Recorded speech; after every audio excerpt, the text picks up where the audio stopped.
नर्म लहरों की सरगोशी, हवा में उदासी की खुशबू, एक नबी जो तन्हा था मगर अल्लाह के करीब था। ये हजरत यूनुस अलैहिस्सलाम की कहानी है।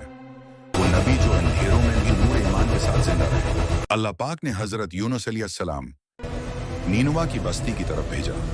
वो बस्ती जरखीज थी, दरिया के किनारे आबाद, मगर दिलों में कहट था क्योंकि ईमान सो चुका था।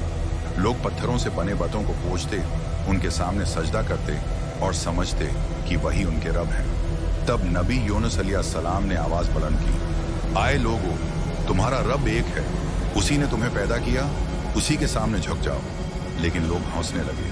किसी ने कहा, यह कैसा नबी है जो हमें अजाब से डराता है। किसी ने मजाक उड़ाया, हमें कुछ नहीं होगा, हम तो खुशहाल हैं। दिन गुजरते गए, साल बीत गए। नबी की आंखों में आंसू थे, दिल में दर्द, मगर कौम के दिल पत्थर से ज्यादा सख्त थे। और एक दिन गम और नामीदी में हजरत यूनुस अलैहिस्सलाम ने बस्ती छोड़ दी। उन्होंने सोचा, अब अल्लाह का फैसला करीब है, मगर वो एहसान अल्लाह की इजाजत के बगैर न चले गए।